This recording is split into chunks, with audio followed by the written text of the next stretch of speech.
नमस्कार दोस्तों, हर्षित द्विवेदी एजुकेशन में आपका स्वागत है। मेरा नाम है विनीत सागर। क्लास 11 एनसीईआरटी पॉलिटी की किताब चल रहा था।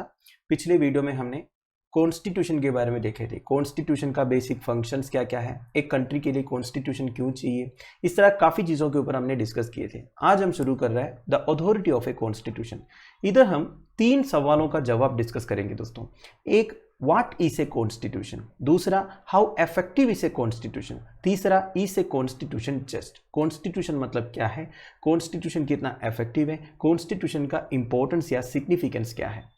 देखिए, मोस्ट ऑफ द कंट्रीज में कॉन्स्टिट्यूशन मतलब एक कॉम्पैक्ट डॉक्यूमेंट है जिस पर कई सारे आर्टिकल्स रहता है स्टेट के बारे में। ये भी लिखा रहता है स्टेट किस तरह कॉन्स्टिट्यूट होनी चाहिए, कौन कौन से नॉर्म्स स्टेट को फॉलो होनी चाहिए। तो जब आप एक कॉन्स्टिट्यूशन ऑफ ए कंट्री को पूछते हो, आप बेसिकली एक डॉक्यूमेंट से रेफर करते हो, है कि नहीं। पर कुछ कंट्रीज में क्या है ना दोस्तों, कॉन्स्टिट्यूशन एक सिंगल डॉक्यूमेंट नहीं है। देखिए, इंडिया की बात किया जाए, इंडिया का लेंथीएस्ट रिटन कॉन्स्टिट्यूशन है, मतलब हमारा कॉन्स्टिट्यूशन ऑलरेडी रिटन है।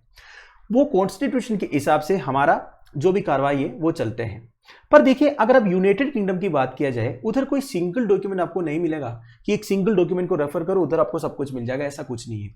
उधर आपको एक series of documents and decisions मिल जाएगा जिसे कलेक्टिवली बोला जाता है कॉन्स्टिट्यूशन। तो इसका मतलब यह है, यूनाइटेड किंगडम के लिए कोई रिटन कॉन्स्टिट्यूशन नहीं है। Time to time United Kingdom का जो पार्लियामेंट है, जितने लॉस वगैरह पास किया हुआ है, जितने सारे डिसीजंस लिया हुआ है, वो सबको कलेक्टिवली वो बोलते हैं कॉन्स्टिट्यूशन करके। So we can say that constitution is the document or set of documents that seeks to perform the functions that we mention above. तो कॉन्स्टिट्यूशन के फंक्शंस क्या क्या हमने ऑलरेडी डिस्कस किया था। तो कॉन्स्टिट्यूशन मतलब एक सिंगल डॉक्यूमेंट आप कभी भी नहीं बोल सकते, क्योंकि कुछ कंट्रीज में सीरीज ऑफ डॉक्यूमेंट्स है। तो कुल मिला के कॉन्स्टिट्यूशन मतलब एक डॉक्यूमेंट या फिर सेट ऑफ डॉक्यूमेंट्स है जो बेसिक फंक्शंस परफॉर्म करते हैं। तो एक क्रूशियल क्वेश्चन ये बनता है दोस्तों, how effective is a constitution and what makes it effective. Constitution कितना इफेक्टिव है और ऐसा क्या चीज है कॉन्स्टिट्यूशन में जिसे वो इफेक्टिव बनाते हैं और लोगों की जिंदगी में इंपैक्ट करते हैं। वैसे making a constitution effective depends upon many factors. तो हम वो फैक्टर्स के ऊपर डिस्कस करेंगे जो कॉन्स्टिट्यूशन को इफेक्टिव बनाता है। सबसे पहले मोड ऑफ प्रोमulgation। इसका मतलब क्या है, this refers to how a constitution comes into being. देखिए, कॉन्स्टिट्यूशन किस तरह फॉर्म हुआ था इसके ऊपर भी डिपेंड करेगा वो कॉन्स्टिट्यूशन कितना इफेक्टिव है। फॉर एग्जाम्पल, मेनी कंट्रीज में कॉन्स्टिट्यूशंस का इतना कोई वैल्यू नहीं है दोस्तों। वो कॉन्स्टिट्यूशंस इतना इफेक्टिव नहीं है क्योंकि उसे कोई मिलिट्री लीडर्स ने क्राफ्ट किया था उनके हिसाब से, या फिर कोई ऐसे पॉपुलर लीडर्स ने क्राफ्ट किया जिन्हें लोग पसंद नहीं करते थे या फिर जो पॉपुलर नहीं थे। पर अगर आप मोस्ट सक्सेसफुल कॉन्स्टिट्यूशंस की बात किया जाए, जैसे कि Indian constitution, south African constitution, United states of America का कॉन्स्टिट्यूशन, ये सारे कॉन्स्टिट्यूशंस नेशनल मूवमेंट्स के बाद क्रिएट हुआ था। इंडिया की बात किया जाए, आपको पता ही है, ब्रिटिश राज के बाद हमारे नेशनल लीडर्स एक कॉन्स्टिट्यूएंट असेंबली फॉर्म किया था और लॉन्ग डिस्कशन के बाद, इफेक्टिव एंड हेल्थी डिस्कशन के बाद हमारा कॉन्स्टिट्यूशन फॉर्म हुआ था। Although India's constitution was formally created by a constituent assembly between December 1946 and November 1949, देखिए हमारे constituent assembly दिसंबर 1946 से नवंबर 1949 मतलब 3 साल तक काम की है, तब जाके हमारा ये जो लेंथीएस्ट रिटन कॉन्स्टिट्यूशन फॉर्म हुआ था। और वो कॉन्स्टिट्यूएंट असेंबली में कौन कौन थे, ऐसा लोग थे जिन्हें लोग चुने थे, जिन्हें लोग पसंद करते थे, जिनके ऊपर लोगों का विश्वास था। और जब हमारा फाइनल डॉक्यूमेंट क्रिएट हुआ ना दोस्तों 3 साल के डिलिब्रेशंस के बाद, that reflected the broad national consensus at the time, मतलब मैक्सिमम पॉपुलेशन को वो कॉन्स्टिट्यूशन पसंद आया, उनको वो कॉन्स्टिट्यूशन के ऊपर विश्वास भी था क्योंकि वो कॉन्स्टिट्यूशन इस तरह बनाए गए थे। कुछ कंट्रीज की बात किया जाए, there constitution was subjected to a full fledged referendum where all the people vote on the desirability of constitution. Referendum का मतलब क्या होता है दोस्तों, मतलब लोगों से डायरेक्टली सवाल पूछना कि आपको किस हिसाब से कॉन्स्टिट्यूशन चाहिए। तो लोग वोट करेंगे एक एक प्रोविजन के ऊपर, मेजोरिटी ऑफ द वोट जिस हिसाब से होगा उस हिसाब से कॉन्स्टिट्यूशन को क्रिएट करेंगे। अगर आप इंडियन कॉन्स्टिट्यूशन की बात किया जाए, इधर कोई रेफरेंडम नहीं हुआ था, but nevertheless carried enormous public authority. हमारे कॉन्स्टिट्यूएंट असेंबली को एक पब्लिक अथॉरिटी था, लोगों का विश्वास था कॉन्स्टिट्यूएंट असेंबली के ऊपर, क्योंकि उस असेंबली में ऐसे पॉपुलर लीडर्स थे जिन्हें लोग पसंद करते थे। तो उन लीडर्स ने सारे सिटीजन्स के लिए ऐसा एक कॉन्स्टिट्यूशन बनाया जिसके प्रोविजंस को सारे लोगों ने स्वीकार किया था। तो कुल मिला के the authority of people who enact the constitution helps determine in part it's prospects for success. तो एक कॉन्स्टिट्यूशन सक्सेसफुल होगा या अनसक्सेसफुल होगा, ये अथॉरिटी ऑफ पीपल के ऊपर डिपेंड करेंगे, लोग कितना चाहते हैं वो कॉन्स्टिट्यूशन। मैंने आपको पहले ही एग्जाम्पल दिया था, कुछ कंट्रीज में कॉन्स्टिट्यूशन तो कुछ मिलिट्री लीडर्स ने क्रिएट किया या फिर ऐसे लीडर्स ने क्रिएट किया जो बिल्कुल पॉपुलर नहीं थे। ऐसा कॉन्स्टिट्यूशन कभी भी सक्सेसफुल नहीं होगा, क्योंकि लोग उस कॉन्स्टिट्यूशन के प्रोविजंस को पसंद नहीं करेंगे, आगे जाके प्रॉब्लम तो होना ही है, हिस्ट्री यही कहता है। पर देखिए, इंडियन कॉन्स्टिट्यूशन की बात किया जाए, यूएस कॉन्स्टिट्यूशन की बात किया जाए, साउथ अफ्रीकन कॉन्स्टिट्यूशन की बात किया जाए, वो सारे कॉन्स्टिट्यूशन काफी स्ट्रगल के बाद बने थे, नेशनल मूवमेंट्स के बाद बने थे, और वो कॉन्स्टिट्यूशन को एक ब्रॉड कंसेंसस भी था या फिर एक पब्लिक अथॉरिटी भी था। अब दोस्तों इधर debate over constitution making in Nepal के बारे में छोटा सा एक आर्टिकल लिखा हुआ है। देखिए, नेपाल का जो पॉलिटिकल सिनेरियो, इसके बारे में हमने क्लास 10 एनसीईआरटी पॉलिटी में डिस्कस किया था इन डिटेल में। इधर कॉन्स्टिट्यूशन मेकिंग के बारे में बताया हुआ है। देखिए, कॉन्स्टिट्यूशन को क्रिएट करना कोई आसान काम नहीं है, ये बात आपको अच्छी तरह पता है। हमारा इंडियन कॉन्स्टिट्यूशन का एग्जाम्पल देखिए, इंडियन कॉन्स्टिट्यूशन फॉर्म करने के लिए जो कॉन्स्टिट्यूशन असेंबली बना था, वो 3 साल लगा दिया कॉन्स्टिट्यूशन को फॉर्म करने में, ये बात आपको पता है। तो कॉन्स्टिट्यूशन बनाना कोई इजी एंड स्मूथ अफेयर नहीं है। अगर नेपाल की बात किया जाए, Nepal is an example of the complicated nature of constitution making. Nepal का कॉन्स्टिट्यूशन मेकिंग काफी कॉम्प्लिकेटेड था दोस्तों। 1948 से 1990 तक 5 कॉन्स्टिट्यूशन रहा है दोस्तों नेपाल में। अब ये 5 कॉन्स्टिट्यूशन में एक चीज कॉमन था, it were granted by the king of Nepal. King of Nepal decide करते थे किस हिसाब से कॉन्स्टिट्यूशन होना चाहिए। ऑब्वियस ही बात है, किंग के पास ज्यादा पावर्स रहेंगे, उस हिसाब से वो कॉन्स्टिट्यूशन बनाएंगे। और 1990 में जाके एक मल्टी पार्टी कॉम्पिटिशन हुआ नेपाल में, though the king continue to hold final powers in many respects. 1990 में भी जब मल्टी पार्टी कॉम्पिटिशन हुआ नेपाल में, तभी किंग के पास फाइनल पावर्स थे, किंग ही डिसाइड करते थे मैक्सिमम चीजों के ऊपर। काफी साल तक नेपाल में इसके बाद मिलिटेंट पॉलिटिकल एजिटेशंस हुआ for restructuring the government. Problem यह था दोस्तों, मैक्सिमम लोगों को ये जो मोनार्कियल रूल या फिर किंग का जो रूल है, ये पसंद नहीं आ रहा था। कुछ ग्रुप्स ये चाहते थे ये जो मोनार्कियल इंस्टीट्यूशन है, इसे कंप्लीटली अबॉलिश करना है और एक रिपब्लिकन फॉर्म ऑफ गवर्नमेंट लेके आना है। कुछ लोग ये बिलीव करते थे, हाँ जरूर मोनार्कियल पावर्स को लिमिट करना चाहिए, पर किंग का पावर भी रहना चाहिए करके। The king himself was not ready to give up powers. Obvious सी बात है दोस्तों, किंग को तो अच्छा नहीं लगेगा ना, किंग को ये चाहिए कि उनके पास सब कुछ पावर रहो। He took over all the powers in October 2002। देखिए, पॉलिटिकल एजिटेशंस तो होता रहा नेपाल में, फिर भी 2002 में किंग जो है सारे पावर्स अपने पास लिए थे।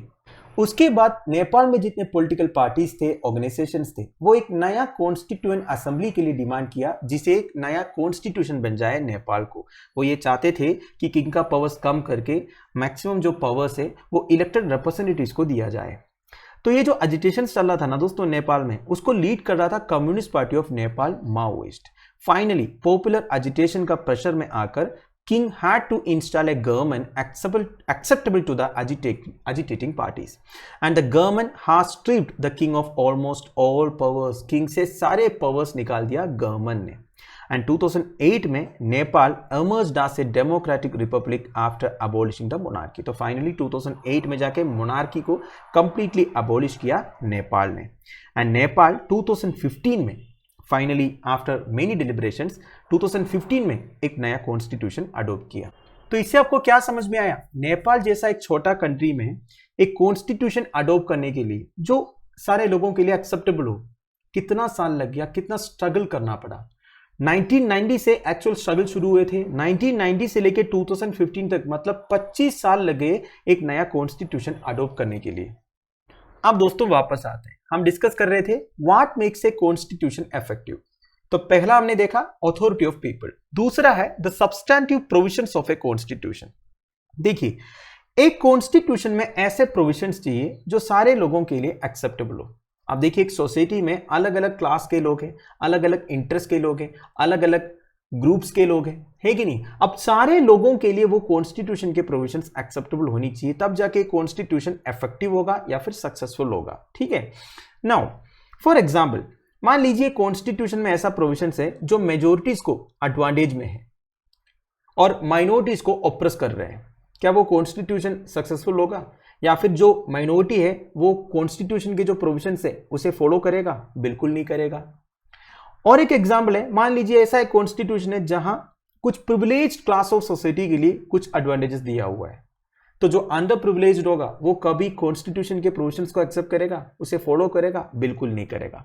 If any group feels their identity is being stifled they will have no reason to abide by the constitution. देखिए, अगर कोई भी ग्रुप को ये लगे अपने आइडेंटिटी के ऊपर थ्रेट है, अपने साथ इनजस्टिस हो रहा है, तो वो कभी भी कॉन्स्टिट्यूशनल प्रोविजंस को एक्सेप्ट नहीं करेंगे। वैसे देखा जाएगा तो no constitution by itself achieves perfect justice. Perfect justice तो इम्पॉसिबल है दोस्तों, कोई भी कॉन्स्टिट्यूशन परफेक्ट नहीं होता, but it has to convince people that it provides the framework for pursuing basic justice. कम से कम कॉन्स्टिट्यूशन लोगों को यह कन्विंस करना चाहिए कि बेसिक जस्टिस प्रोवाइड करने का फ्रेमवर्क कॉन्स्टिट्यूशन प्रोवाइड करते हैं। मतलब कॉन्स्टिट्यूशन में ऐसा प्रोविजंस है कि हमें जस्टिस मिल जाए, तब जाके सारे सेक्शंस ऑफ द सोसाइटी उस कॉन्स्टिट्यूशन को एक्सेप्ट। अब इसके एग्जांपल्स मैं आपको आगे दूंगा, तब आपको समझ में आएगा। अब मैं केवल बेसिक बता के जा रहा हूं। अब देखिए, जितना ज्यादा फ्रीडम इक्वालिटी आप प्रोवाइड करोगे ना सिटीजन्स के लिए, उतना सक्सेसफुल होगा वो कॉन्स्टिट्यूशन। किसी को भी ये नहीं लगना चाहिए उन कॉन्स्टिट्यूशन में ऐसा प्रोविजन है जो हमारे अगेंस्ट। अगर आप सारे लोगों को कन्विंस कर पाएंगे कि हमारे साथ कभी भी इनजस्टिस नहीं होगा, तब जाके कॉन्स्टिट्यूशन सक्सेसफुल होगा। अब बात करते हैं दोस्तों बैलेंस्ड इंस्टीट्यूशनल डिजाइन के बारे में। This is one of the most important point which makes a constitution effective. इधर बेसिकली बैलेंस ऑफ पावर्स के बारे में बता रहा है दोस्तों। देखिए, कॉन्स्टिट्यूशन के थ्रू अलग अलग इंस्टीट्यूशंस को पावर्स दिया हुआ है। देखिए, दुनिया भर के देशों में कॉन्स्टिट्यूशन में क्लियरली लिखा है गवर्नमेंट के नीचे जितने इंस्टीट्यूशंस हैं उनके पास क्या क्या पावर्स है, उनके फंक्शंस क्या है, उनकी रिस्पॉन्सिबिलिटीज़ क्या है, ये सब लिखा हुआ है। पर देखिए, कभी कभी क्या हो जाता है दोस्तों, जो एक पावरफुल इंस्टीट्यूशन होगा वो कॉन्स्टिट्यूशन को अंडरमाइन करते हैं, कॉन्स्टिट्यूशन का रेस्पेक्ट नहीं करते हैं और अपने पावर्स को इंक्रीज करने की कोशिश में रहते हैं। तो ये अवॉइड करना पड़ेगा। तो इसलिए हमें कॉन्स्टिट्यूशन को ऐसे डिजाइन करना है to ensure that no single institution acquires monopoly of power. कोई भी एक सिंगल इंस्टीट्यूशन पावर को मोनोपोलाइज नहीं करना है, वो हमें इंश्योर करना पड़ेगा। तो इसके लिए हमें क्या करना है? This is often done by fragmenting power across different institutions. Different institutions के बीच में पावर को आपको फ्रैगमेंट करना पड़ेगा। मैं आपको एक एग्जाम्पल बोलता हूँ इंडियन कॉन्स्टिट्यूशन का। इंडियन कॉन्स्टिट्यूशन पावर्स बांटा हुआ है 3 ऑर्गन्स ऑफ गवर्नमेंट के बीच में। एक है लेजिस्लेचर, दूसरा है एग्जीक्यूटिव, तीसरा है जुडिशरी। लेजिस्लेचर मतलब जो पार्लियामेंट लॉ मेकिंग बॉडी है, दूसरा एग्जीक्यूटिव मतलब जो एग्जीक्यूटिंग अथॉरिटी है, बेसिकली काउंसिल ऑफ मिनिस्टर्स वगैरह, तीसरा जुडिशरी मतलब supreme court, high court etcetera. और भी कई सारे इंडिपेंडेंट बॉडीज है दोस्तों, like election commission of India, इनका भी अलग अलग पावर्स है, फंक्शंस है, रिस्पॉन्सिबिलिटीज है, जैसे कि देश भर में इलेक्शंस कंडक्ट कराना, ये भी कॉन्स्टिट्यूशन में लिखा हुआ है। ठीक है, तो ये सब कुछ कॉन्स्टिट्यूशन में लिखा हुआ है और कॉन्स्टिट्यूशन के हिसाब से इन तीनों को अलग अलग पावर्स दिया हुआ है।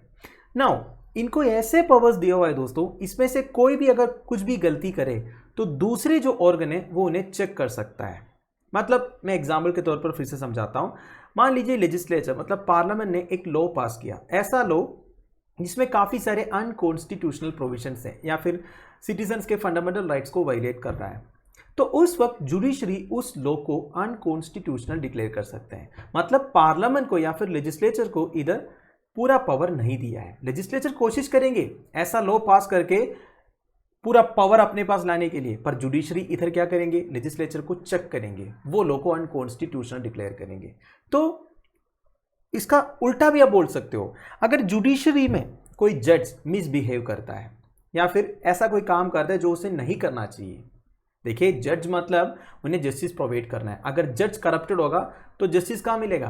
तो ऐसा ही अगर प्रूव हो जाता है जज करप्टेड है या फिर जज ने ऐसा कुछ किया जो एक जज को नहीं करना चाहिए, उस वक्त लेजिस्लेचर या फिर पार्लियामेंट उस जज को रिमूव भी कर सकता है। उसके लिए भी कॉन्स्टिट्यूशन में प्रोविजंस अवेलेबल है। तो इसी तरह कॉन्स्टिट्यूशन को डिजाइन करना पड़ेगा दोस्तों। कोई भी एक पर्टिकुलर इंस्टीट्यूशन के पास ज्यादा पावर्स कॉन्सेंट्रेटेड नहीं होनी चाहिए। अगर पावर्स है भी, दूसरे ऑर्गन्स उसे चेक करने के लिए एबल होना चाहिए। समझ गया?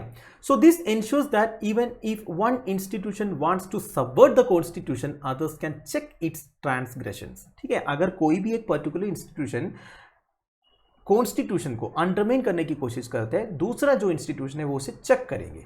तो ऐसे an intelligent system of checks and balances has facilitated the success of Indian constitution. तो इंडियन कॉन्स्टिट्यूशन सक्सेसफुल होने का एक कारण यह है दोस्तों, हमारे कॉन्स्टिट्यूशन में हर एक इंस्टीट्यूशन के बीच में एक system of checks and balances रहता है, कोई भी एक इंस्टीट्यूशन मोनोपोली नहीं करेंगे। और एक इंपॉर्टेंट पॉइंट है दोस्तों जो इस पैराग्राफ में बताया हुआ है, इधर यह बता रहा है दोस्तों, कॉन्स्टिट्यूशन में फ्लेक्सिबिलिटी होनी चाहिए to adapt to changing needs and circumstances. देखिए एक एग्जाम्पल के साथ मैं आपको बताता हूं। इंडियन कॉन्स्टिट्यूशन की बात करें तो इंडियन कॉन्स्टिट्यूशन 1950 में इनैक्ट हुआ था। वैसे इंडियन कॉन्स्टिट्यूशन का जो क्रिएशन है वो 1946 से ही शुरू हुआ था, ये बात आपको पता है। नाउ उस टाइम पे जब कॉन्स्टिट्यूशन लिखा गया, उस वक्त के जो सर्कमस्टेंसेस था, सोसाइटल सेटअप था, वो सबके बेसिस पर लिखा होगा ना।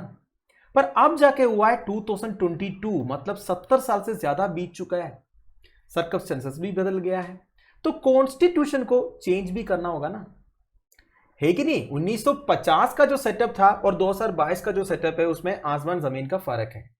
तो 2022 के जो सर्कमस्टेंसेस है उसके हिसाब से कॉन्स्टिट्यूशनल प्रोविजंस होनी चाहिए, ये बात लॉजिकल है।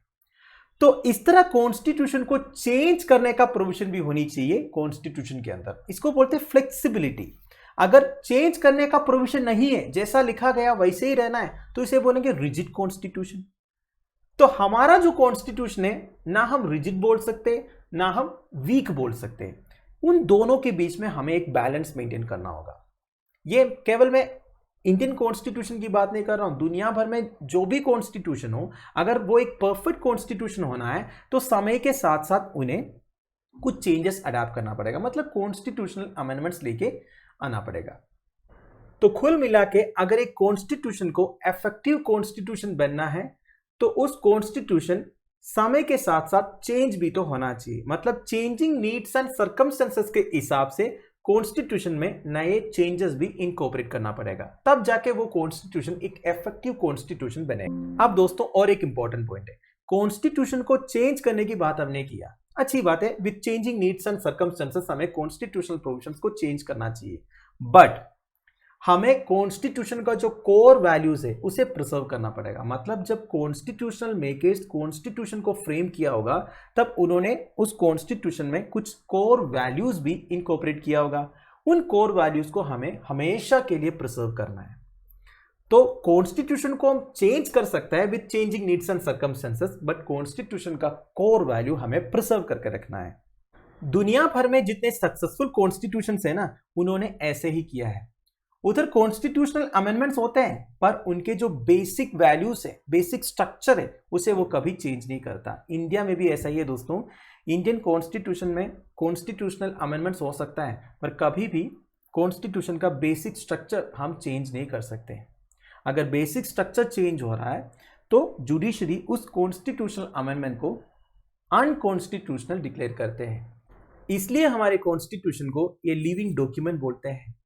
हमारे कॉन्स्टिट्यूशन एक बैलेंस मेंटेन किया है between the possibility to change the provisions and limits on such changes. चाहे तो कॉन्स्टिट्यूशन के प्रोविजंस को हम चेंज कर सकते हैं पर उन चेंजेस में भी कुछ लिमिट्स है, आप जो चाहे वो नहीं कर सकते। आप कॉन्स्टिट्यूशन के कोर वैल्यूज को प्रिजर्व करके ही या फिर बेसिक स्ट्रक्चर को प्रिजर्व करके ही चेंजेस ला सकते हैं टाइम के अनुसार। तो इन सारे प्रोविजन से कॉन्स्टिट्यूशन ने ये इंश्योर किया है that it will survive as a document respected by people। हमेशा के लिए constitution as a document respected by people survive करेंगे। and this arrangement also ensures that no section or group can on its own subvert the constitution। कोई भी एक particular group या section या institution constitution को अंडरमाइन नहीं कर सकते, इसके लिए भी प्रोविजंस अवेलेबल है हमारे कॉन्स्टिट्यूशन में। वो मैंने आपको इधर बताया था, बेसिकली बैलेंस्ड इंस्टीट्यूशनल डिजाइन में। तो दोस्तों दैट्स इट। अब कुछ क्वेश्चंस लिखा हुआ है दोस्तों, आप अपने आप से पूछ सकते हो। वैसे इस क्वेश्चंस का जवाब हमें आने वाले चैप्टर्स में मिल जाएगा। अगले वीडियो में हम how was the Indian constitution made इसे शुरू करेंगे। So thank you for watching, bye bye, have a nice day.